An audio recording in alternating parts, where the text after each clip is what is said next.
जल्दी से परमेश्वर के कलाम में चलें। मेरे साथ निकालिएगा नीति वचन की पुस्तक, उसका 14 अध्याय और उसके 4 पद को मेरे लिए पढ़िएगा। जहाँ बैल नहीं वहाँ गौशाला स्वच्छ तो रहती है, परंतु बैल के बल से अनाज की बढ़ती होती है। हालेलुया। परमेश्वर का वचन कह रहा है, जहां बैल नहीं वहां गौशाला स्वच्छ तो रहती है, परंतु बैल के बल से अनाज की बढ़ती होती है। एक गहरा संदेश हम यहां पर प्राप्त करने जा रहे हैं। आपको मालूम इस वर्ड्स का एक्चुअल में मीनिंग क्या है?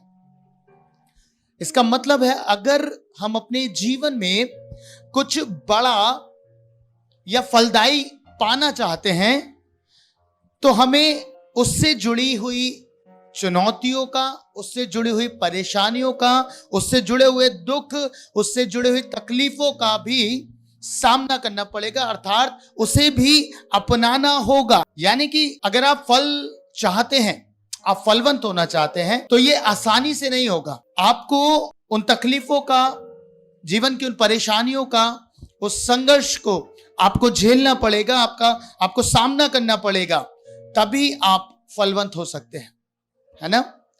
बैल अगर होता है गौशाले में तो क्या होता है? आप देखते हैं गंदगी रहती है ना। हमारे गांव में मैंने देखा, जब हम गौशाला के भीतर जाते थे, वहां पे बहुत बहुत स्मेल, बहुत सारी चीजें हम देखते थे, है ना, गंदगी पाई जाती थी। लेकिन जानवरों के वहां होने से, बैल के वहां होने से एक लाभ है, और लाभ यह है कि जब बैल होता है तो अनाज की बढ़ती भी होती है। यानी कि बैल काम में लिया जाता है, एक किसान उसका इस्तेमाल करता है अनाज की प्राप्ति के लिए। हालेलुया। एक गंभीर संदेश आपको देने जा रहा हूं, बहुत ध्यान से आज इसे समझिएगा। आपको मालूम बैल क्या है? अगर आत्मिक संदर्भ में हम देखें, बैल है एक ऐसा आत्मिक जीवन जो प्रार्थना से भरा हुआ है, उपवास से भरा हुआ जीवन है और सेवा में है। चाहे वो किसी भी रीति पे हो, वो सेवा में है। जब ये चीजें उस आत्मिक जीवन में पाई जाती हैं, प्रार्थना पाई जाती है, उपवास पाया जाता है और परमेश्वर की संगति का वो खोजी रहता है, तो उस जीवन में आप फल देखते हैं।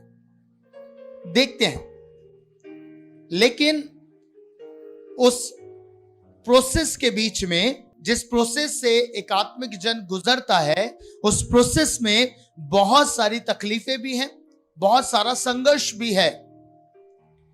अगर वो उन संघर्ष को, उन तकलीफों को, उन दुखों को छोड़ देगा तो वो फलवंत नहीं हो सकता। अर्थात बैल का होना बड़ा आवश्यक है। भले ही बैल के साथ, जो हमने यहां पढ़ा, गंदगी आती है, अर्थात गौशाला गंदी पाई जाती है, लेकिन बैल का होना आवश्यक है। अगर बैल नहीं होगा तो अनाज भी नहीं होगा, यानी कि आप फलवंत नहीं होंगे। जब आपके जीवन में प्रार्थनाएं पाई जाएंगी, फास्टिंग पाई जाएगी, परमेश्वर के साथ संगति पाई जाएगी, तो निश्चय जानिएगा बहुत सारी समस्याएं आएंगी, दुख आएगा, तकलीफ आएगी। बाइबल कहती है, जो लोग भक्ति के साथ जीवन व्यतीत करते हैं वो सताए जाएंगे, है ना। अब ये चुनाव आपका है कि आप साफ सुथरा चाहते हैं सब कुछ, या फलदायक होना चाहते हैं। ये इंपॉर्टेंट है। आप सब कुछ क्लीन चाहते हैं, साफ सुथरा चाहते हैं, या फिर आप फलदायक होना चाहते हैं। ये चुनाव आपका होगा। अगर आप फलदायक होना चुनेंगे तो निश्चय जानिएगा बहुत सारी चीजों का आपको सामना करना पड़ेगा। जैसा वचन कह रहा है, गौशाला गंदी होती है, गंदगी पाई जाती है गौशाला के भीतर, अगर बैल वहां होगा। ऐसे ही एक मसीह जीवन में बहुत सारे संघर्ष, बहुत सारी परेशानियां, बहुत सारा दुख पाया जाएगा, और ये आवश्यक है। आप कंफर्ट जोन में रहकर ना तो सेवा कर सकते, ना प्रार्थनाएं कर सकते, ना उपवास कर सकते। कुछ भी आप कंफर्ट जोन में रहकर नहीं कर सकते।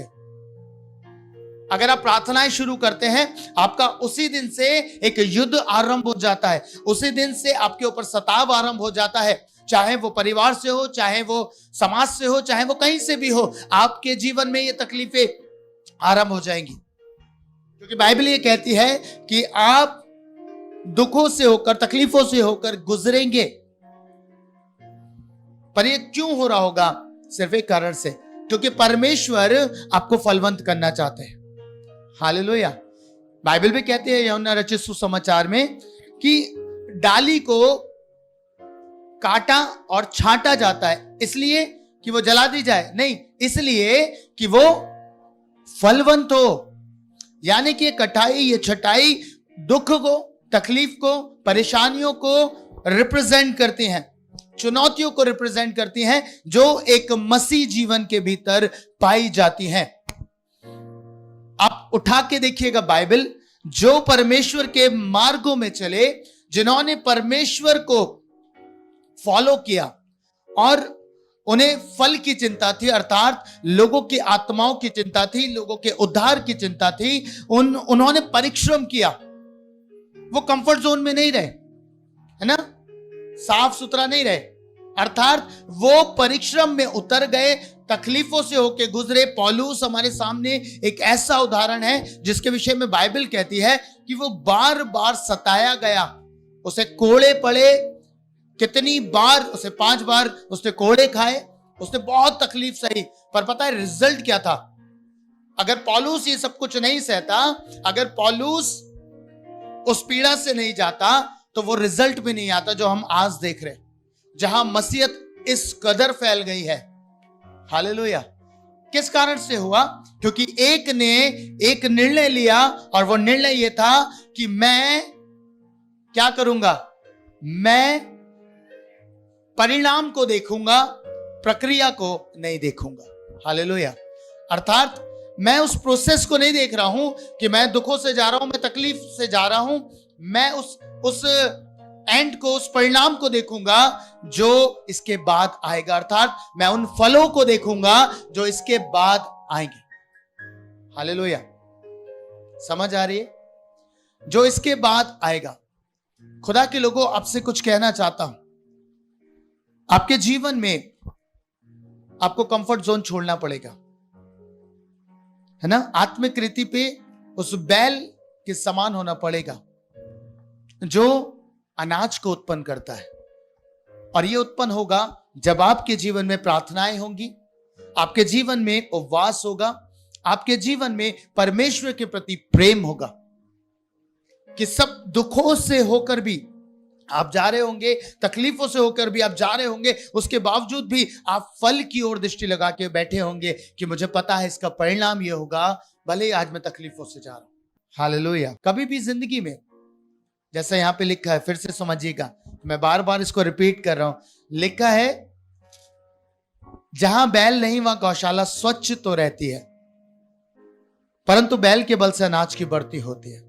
अब आप स्वच्छता चाहते हैं ऐसी वाली, जहां बैल ही ना हो, जहां तकलीफें ना हो, परेशानियां ना हो, यानी कि उपवास ना हो, प्रार्थना ना हो, और आप बस यही चाहते हैं कि नहीं हो, कुछ भी नहीं करूं, सब कुछ मुझे मिल जाए, सेंटमेंट मिल जाए, है ना, कोई परिश्रम नहीं, कोई एफर्ट्स नहीं, कुछ भी ना हो, बस मुझे मिल जाए। ऐसा नहीं हो सकता। परमेश्वर का वचन यही समझाने की कोशिश कर रहा है कि गौशाला स्वच्छ तो रहती है अगर बैल नहीं होगा, है ना। जब प्रार्थनाएं नहीं होंगी, उपवास नहीं होगा, तो आपके जीवन में दुख भी नहीं होगा, परिश्रम भी नहीं होगा, मेहनत भी नहीं होगी, एफर्ट्स भी नहीं होंगे, सताव भी नहीं होगा, दुख होगा ही नहीं। यानी कि ये बिल्कुल ऐसा है कि स्वच्छ रहेंगे, कंफर्ट जोन में रहेंगे। लेकिन जिस घड़ी ये चीजें आपकी लाइफ में एंटर करेंगी, प्रार्थना का जीवन आपका हो जाएगा, फास्टिंग करना आप आरंभ करेंगे, सताव को सहना आरंभ कर देंगे, तो उस घड़ी से क्या होगा? तब आपकी बढ़ती आएगी। अब ये चुनाव आपका है, आपको स्वच्छ रहना, अर्थात वैसे ही रहना, बिना संघर्ष के, बिना किसी परिश्रम के, बिना किसी दुखों के आप सब कुछ अचीव करना चाहते हैं। ये नहीं हो सकता, ये नहीं हो सकता।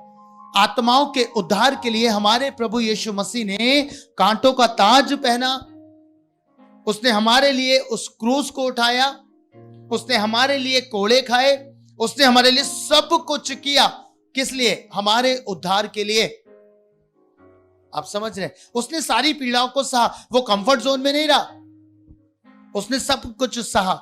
मैं और आप जो उसके फॉलोअर्स हैं, तो याद रखिएगा, हम कंफर्ट जोन में रहकर ना तो सेवा कर सकते हैं, ना कुछ और अचीव कर सकते हैं, हम फलों को देख नहीं पाएंगे। नहमाया की पुस्तक अगर आप निकालेंगे तो आप वहां पर अद्भुत चीजों को पाएंगे। निकालेगा मेरे साथ नहमिया की पुस्तक पहले अध्याय के 3 पद से। बहन पढ़ी, क्या लिखा है यहाँ पे? उन्होंने मुझसे कहा, हाँ, जो बचे हुए लोग बंधुआई से छूटकर उस प्रांत में रहते हैं, वे बड़ी दुर्दशा में पड़े हैं और उनकी निंदा होती है। हाँ, क्योंकि यरूशलेम की शहरपनाह टूटी हुई और उसके फाटक जले हुए हैं।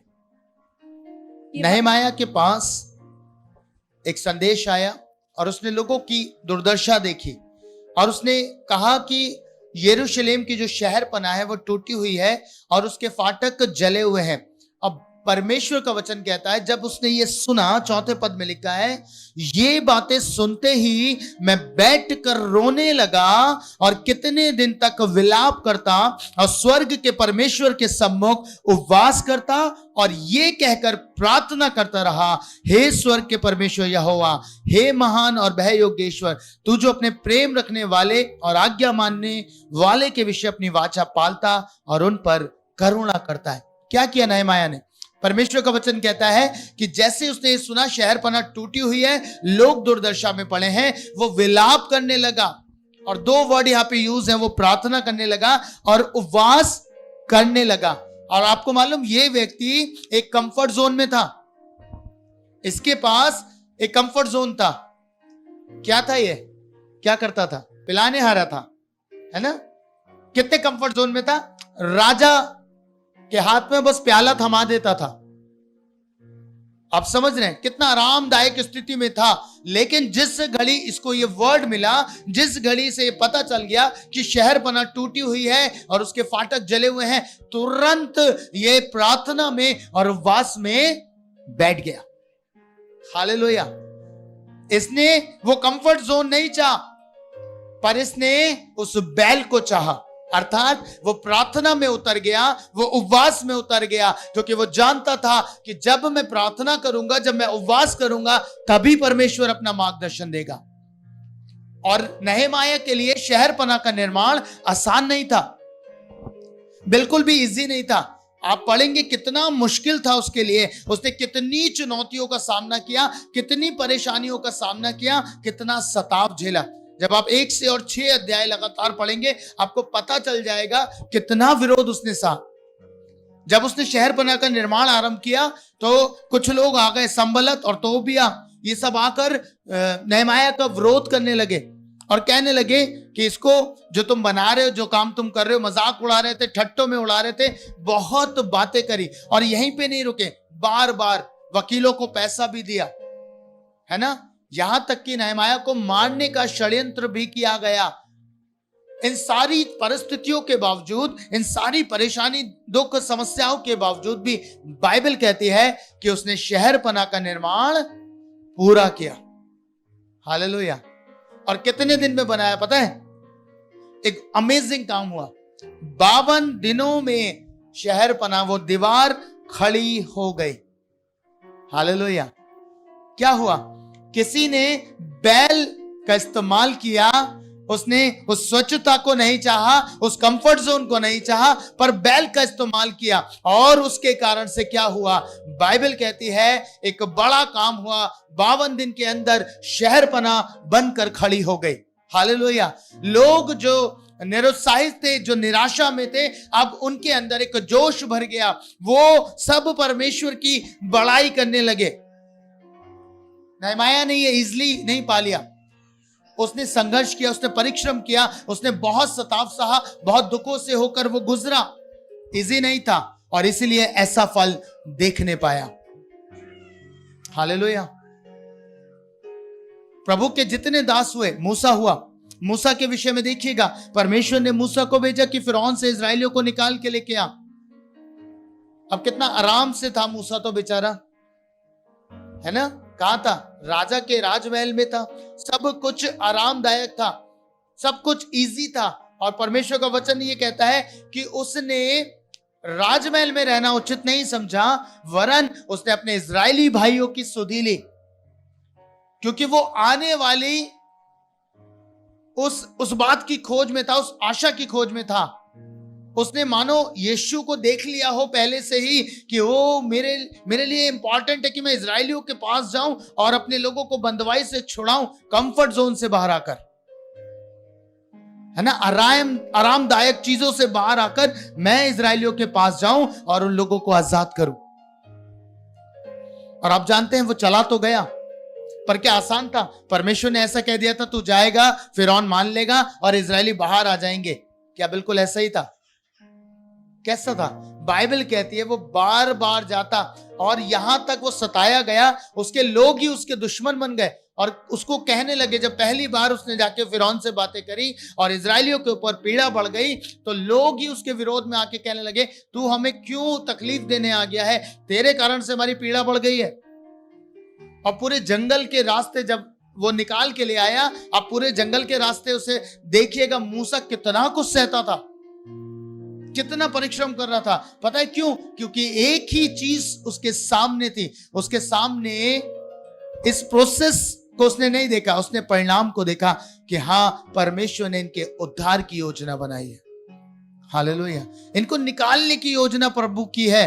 अब इसमें भले ही मैं सताया जा रहा हूं, मैं बहुत तकलीफ सह रहा हूं, बहुत दुखों को उठा रहा हूं, पर परमेश्वर के हृदय को उसने जाना और उसने परमेश्वर की आज्ञा को पूरा किया। हालेलुया। आपको समझ आ रहा है? प्रोसेस टफ होगा। आप जब प्रार्थनाएं करना आरंभ करेंगे, आपका विरोध होना आरंभ हो जाएगा।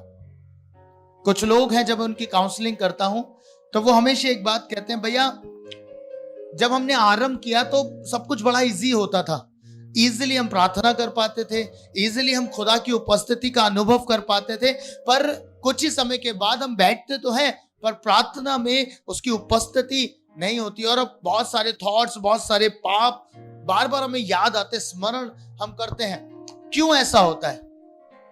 क्यों ऐसा होता है? उन्होंने कहा, जब मैं बात कर रहा था तो मुझे ये बोला गया कि ऐसा नहीं होना चाहिए ना, जब हम आ गए हैं तो ये सब आराम से चलना चाहिए। अब तो हम प्रभु के पीछे चल रहे हैं, अब तो हम प्रभु के साथ चल रहे हैं, सब इजी हो जाना चाहिए था। मैंने कहा, अगर आपके जीवन से ये संघर्ष, ये युद्ध हटा दिया जाए तो मुझे बताइए कि आप खुदा के साथ चल पाएंगे? हाँ, चल पाओगे? खुदा के साथ चल पाओगे? अगर आपके जीवन से युद्ध हटा दिया जाए, टेम्पटेशन हटा दी जाए, सारे संघर्ष को हटा दिया जाए, आप चल पाओगे? आप नहीं चल पाओगे। पता है क्यों?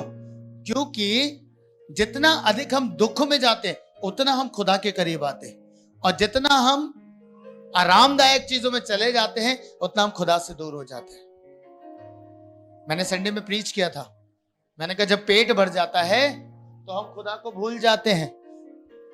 हम याद कब करते हैं? जब हमारे जीवन में हमारे ऊपर दबाव बनता है, जब हमारे ऊपर संघर्ष आता है, युद्ध आता है, अपने पापों से लड़ने का युद्ध आता है, तब हम प्रभु के निकट रहते हैं, उससे सामर्थ्य मांगते हैं। अगर सब कुछ आपके पास ऐसी हो जाए, इजी हो जाए, आप क्यों पुकारोगे प्रभु को? आप क्यों निहारोगे परमेश्वर को? आप तो कहोगे जो कुछ मैं कर रहा हूं मेरे बल से कर रहा हूं, मैंने पाप पे जयवंत हो गया हूं, मैं पाप से जीत लिया है मैंने। आपको मालूम, इसीलिए खुदा के ग्रेस की आपको जरूरत पड़ती है। प्रभु आपको कहता है कि अगर मैं युद्ध हटा लूंगा तो तू गिर जाएगा।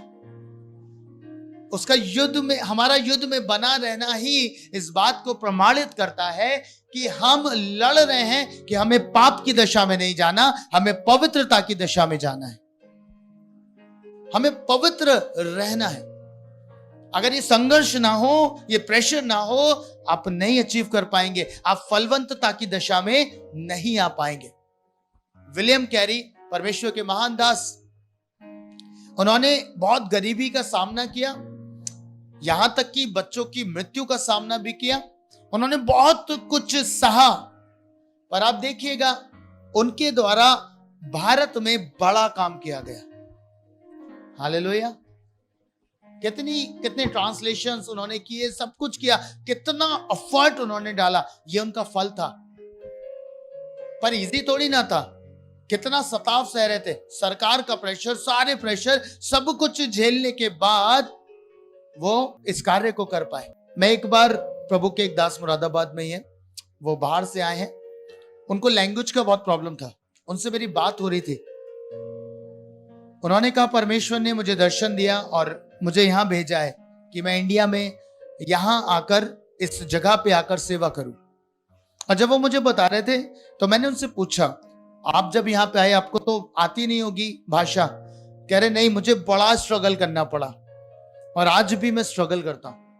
आज भी मैं सही से कई बार नहीं बोल पाता, पर इस परेशानी के रहते हुए क्या मैं सेवा को त्याग दूं? जब परमेश्वर ने दर्शन दिया कि मुझे यहां जाना है, मुझे यहां सेवा करनी है, तो मैं तो इस दर्शन के साथ सेवा करूंगा।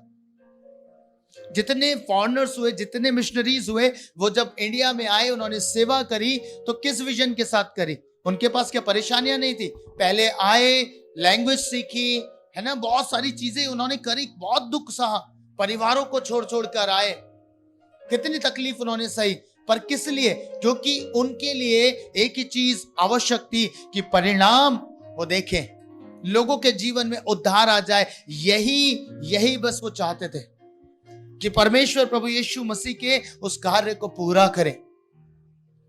अगर हम सिर्फ इस गंदगी के कारण से, है ना, गंदगी का मतलब आत्मिक रीति पे, इन सतावों के कारण से, इस दुख के कारण से, संघर्ष के कारण से, परीक्षाओं के कारण से हम आराम से रहना चाहते हैं तो हम सेवा नहीं कर पाएंगे, हम फलवंत नहीं हो पाएंगे। हमें बैल को लाना पड़ेगा, और जब बैल आएगा तो साथ में गंदगी भी आएगी। मेरी बात समझ में आई? अगर बैल आएगा तो साथ में बहुत कुछ आएगा, बहुत सारी चीजें आएंगी, बहुत तकलीफें आएंगी, बहुत परेशानी आएंगी। बैल का मतलब जैसे ही प्रार्थना का जीवन आरंभ हो जाएगा, जैसे ही आप प्रभु के साथ बढ़ना आरंभ करेंगे, बहुत सारी चुनौतियां आपके सामने इंतजार कर रही होंगी। पर आपको चुनाव करना पड़ेगा, क्या मैं ऐसा करूं? क्या मैं कंफर्ट जोन में रहूं या मैं प्रभु का काम करूं? सबोपदेशक उसका 11 अध्याय और उसके 4 पद को पढ़िए बहन, क्या लिखा है? जो वायु को ताकता रहेगा, हाँ, वह बीज बोने ना पाएगा जी, और जो बादलों को देखता रहेगा वह लवने ना पाएगा। परमेश्वर का वचन कह रहा है जो वायु को ताकता रहेगा वो क्या नहीं कर पाएगा? बीज बोने नहीं पाएगा, है ना। अगर वायु को ही देखते रहेंगे, अर्थात अरे अभी तेज है, अभी ऐसी है, अभी वैसी है, आप बीज नहीं बो पाएंगे। इसका आत्मिक मतलब यह है कि अगर आप परिस्थितियों को देखते रहेंगे, अगर आप हालातों को देखते रहेंगे, तो आप ठहरे रहेंगे और परमेश्वर के वर्ड को नहीं बांट पाएंगे, परमेश्वर के वचन को नहीं बांट पाएंगे। मैंने सुना है बहुत सारे जीवन ये कहते हैं परिस्थिति ऐसी है, हालात ऐसे हैं। अरे ये हालात आज ही नहीं हुए, पहले भी थे। जितने अपोस्टल्स हुए, जितने प्रभु के प्रेरित हुए, उन्होंने सारी चीजों को फेस किया है। अगर नहीं होता तो उनकी टेस्टिमनी हम कहां सुन पाते? स्तुफनस के विषय में लिखा है, उसे पथरवाह करके मार दिया गया। पौलुस, पतरस, सबने सहा है ना। उन्होंने वायु को नहीं देखा, वायु को नहीं ताका, अर्थात वो अपने काम में लगे रहे, है ना। चाहे छिप के, चाहे भाग के, एक स्थान से दूसरे स्थान पर वो भागते रहे और प्रभु का काम करते रहे। हालेलुया। पता है क्यों? क्योंकि उनके सामने एक परिणाम था, उनके सामने प्रोसेस नहीं था, उनके सामने परिणाम था कि मुझे आत्माओं को जीतना है, मुझे लोगों के जीवन में उद्धार को लेके आना है। हालेलुया। कलीसिया आज आपसे कहना चाहता हूं, इस समय जो अब समय चल रहा है, भविष्य में आने वाले समय में आप बहुत सारी चीजों को देखेंगे। इसलिए मैंने कहा अब चीजें अलग रीति से हो रही हैं, अब कार्य भी अलग रीति से होगा। अब चर्चेस लोगों के हृदय में बनेंगे। हालेलुया। चर्चेस अब उनके हृदय में बनेंगे। इसका मतलब क्या है? वही चलता फिरता चर्च है, जिस चर्च की डिमांड परमेश्वर करता है अब वही है। हालेलुया। आपको समझ आ रहा है मैं क्या कह रहा हूं? मैं जो कह रहा हूं वो गंभीर है। परिस्थितियां कैसी भी हो जाएंगी, हालात कैसे भी हो जाएंगे, पर आपको कार्य को करते रहना है। हालेलुया। समझ रहे ना मैं जो कहना चाह रहा था? इन सब ने सब कुछ सहा, इन्होंने वायु को नहीं ताका। मैंने कहा अब आपके हृदय में स्टैब्लिशमेंट होगा, है ना? आपको समझ आ रहा है? बाहर की चीजें नाश हो सकती है, बाहर की चीजें खत्म हो सकती हैं, पर जो भीतर है वो नहीं जा सकता। हालेलुया। बाइबल यही तो कहती है, उनसे मत डरो जो शरीर का नाश करते हैं, पर उससे डरो जो दोनों को नरक की आग में डाल सकता है ना? तो यानी कि प्रभु क्या कहना चाह रहे थे? प्रभु ये कहना चाह रहे थे कि इनका अधिकार सिर्फ बाहरी है, इनकी चीजें बाहरी हैं, पर परमेश्वर जो आपकी आत्मा में वर्क कर रहा है, अब आत्मा को कोई नहीं टच कर सकता। हालेलुया। आत्मा को कोई नहीं छू सकता। इसलिए मैंने कहा ये जो दौर है, इस समय लोगों के भीतर काम करने की आवश्यकता है। लोग बदलने चाहिए अंदर से उनका कैरेक्टर, उनका नेचर, उनका स्वभाव बदलना चाहिए। हर एक चीज बदल जानी चाहिए भीतर से। और जैसे ही ये होगा, क्या होगा आपको मालूम? आपके भीतर एक चर्च बन जाएगा, आप खुद ही चर्च हो जाएंगे। इन अंतिम दिनों में हमें किसी चीज को नहीं ताकना। बाइबल कहती है अगर वायु को ताकते रहोगे तो कार्य नहीं कर पाओगे। होगा, जो भी होना है होगा ही होगा, ना तो आप रोक सकते ना मैं रोक सकता, है ना? कोई नहीं रोकेगा। जैसी चीजें प्रभु ने ठहराई हैं, हम बस ग्रेस मांग सकते हैं। सुन रहे? हम सिर्फ ग्रेस मांग सकते हैं, अनुग्रह मांग सकते हैं, पर जिस तरीके से प्रभु को चीजों को पूरा करना है, उसी तरीके से परमेश्वर पूरा करेगा। हालेलुया। समझ आ रहा है आपको? उसी तरीके से परमेश्वर पूरा करेगा। अब आपके ऊपर निर्भर करता है कि आप कंफर्ट जोन ही चाहते हैं, आप आरामदायक जीवन चाहते हैं कि अरे नहीं अब बस ऐसे करना, ना प्रार्थना करेंगे ना उपवास करेंगे। अगर नहमाया ये सोचता, शहरपना बन नहीं पाती। अगर आप भी ये सोच रहे हैं ना, अरे ये परिस्थिति वो परिस्थिति, आपकी आत्मिक शहरपना नहीं बन पाएगी, नहीं बन पाएगी। आप नुकसान उठाएंगे, आप नुकसान उठाना आरंभ कर देंगे। मत ताकिए वायु को, आप बीज नहीं बो पाएंगे, अर्थात आप काम नहीं कर पाएंगे। आगे क्या लिखा था बहन? जो वायु को ताकता रहेगा वो बीज नहीं बो पाएगा, और जो बादलों को देखता रहेगा वे लवने ना पाएगा, है ना? अगर बादल ही को देखते रहेंगे तो हम लवने नहीं पाएंगे, है ना? अरे बारिश, अरे ये, अरे वो, काट ही नहीं पाओगे। इंतजार ही करते रहोगे, इंतजार ही करते रहोगे, और इंतजार के चक्कर में परमेश्वर आ जाएगा। हालेलुया। प्रभु आ जाएगा। फिर आप कहते रहोगे कि प्रभु अरे ऐसा वैसा वैसा ये वो। प्रभु कुछ नहीं सुनेगा। फिर प्रभु कहेगा तुम्हारे पास अवसर था, पर तुमने अवसर को बहुमूल्य नहीं जाना। मैं कल प्रचार कर रहा था, मैंने कहा अवसर को बहुमूल्य जानो क्योंकि दिन बुरे हैं। प्रभु ने कहा है दिन बुरे हैं, हम बुरे दिनों में चल रहे हैं। हालेलुया। और ये बने रहेंगे, और मैं नहीं जानता कब तक, लेकिन परमेश्वर अपने लोगों के जीवन में काम कर रहा है, और अद्भुत रीति से काम कर रहा है। आज हर जुबानों के ऊपर आप नाम सुन रहे हैं यीशु मसीह का। इससे पहले सुने, इससे पहले सुनी ये चीजें, लेकिन अब नाम सुना जा रहा है। यानी कि हम किस ओर जा रहे हैं? बाइबल में एक वर्ड आया ना, हर जुबान अंगीकार करेगी कि यीशु ही प्रभु है। हर जुबान अंगीकार करेगी, और हम उसी तरफ मूव कर रहे हैं। हालेलुया। पर ये आसान तो नहीं होगा। जाना तो परेशानियों से होगा, जाना तो चुनौतियों से होगा, जाना तो तकलीफों से होगा, सब कुछ होगा, लेकिन आप याद रखिएगा खुदा का अनुग्रह आपके ऊपर होगा। परमेश्वर ने ये ग्रेस पौलुस को दिया था, पता है क्या? पौलुस से क्या कहा था? कहे जा मैं तुझे बचाने के लिए, तुझे छुड़ाने के लिए तेरे साथ बना हुआ। हालेलुया। कहे जा, मत रुक। मेरे बहुत से लोग हैं,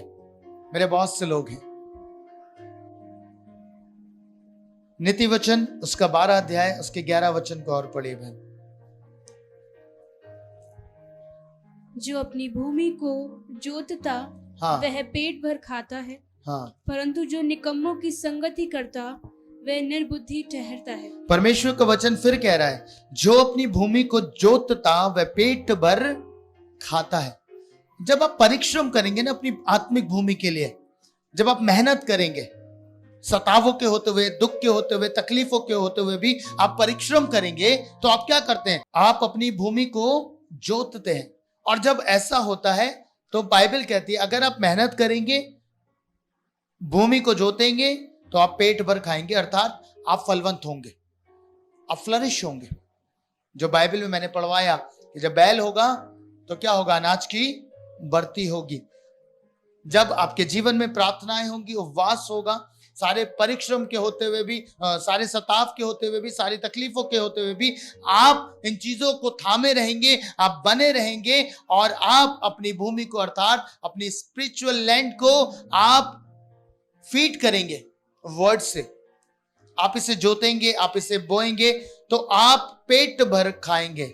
लेकिन अगर आप निकम्मों की संगति करते रहेंगे तो निर्बुद्धि ठहरेंगे। हालेलुया। आपको मालूम, आपको ऐसा नहीं करना। परमेश्वर कह रहे हैं आपको इन चीजों में बने रहना है। बैल का होना आवश्यक है, बस इसे आज लेके जाइएगा, है ना। जीवन में बैल का होना आवश्यक है, भले ही उसके कारण से कुछ भी होता रहे आपकी लाइफ के भीतर, है ना। आपको बहुत सारी परेशानियों का सामना करना पड़े। अब गौशाले को सफाई तो मांगता है ना गौशाला।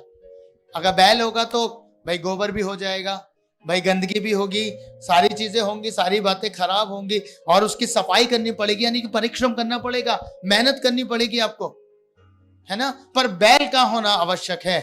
अगर बैल नहीं तो अनाज की बढ़ती भी नहीं होगी। आपके जीवन में प्रार्थना जीवन को थामे रहना, उपवास के जीवन को थामे रहना, सेवा में कुछ भी घट रहा हो परमेश्वर को थामे रहना। हालेलुया। आप बढ़ पाएंगे, आपकी बढ़ती होगी ही होगी। मत देखिएगा कि प्रक्रिया क्या है, यानी कि प्रोसेस क्या है, परिणाम क्या आएगा, यह इंपॉर्टेंट है। हालेलुया। बैल के होने से अनाज की बढ़ती होगी, यह परिणाम है। जब जीवन आत्मिक होगा, प्रार्थना में होगा, उपवास में होगा, सारी चीजों के होने के बावजूद भी याद रखिएगा आपकी बढ़ती होगी, आप बढ़ेंगे। एक उदाहरण दूं फिर समाप्त करूंगा। यीशु मसीह सारी चीजों को झेल रहे थे क्रूस के ऊपर, सारी पीड़ाओं से वो गुजरे, सारी तकलीफों से वो होकर गए। मुझे बताइए उस समय तक क्या क्या उनको फल मिला? नहीं मिला। पर बाइबल एक बात कहती है इसके बाद ये सब उसकी ओर ताकेंगे और उसकी ओर फिरेंगे। हालेलुया। आपको मालूम यीशु मसीह के जान देने से क्रूस के ऊपर आज मैं और आप विश्वासी बन गए। मैं और आप विश्वास में अब जनरेशन टू जनरेशन चल रहा है। हो रहा है ना? क्या हो रहा है?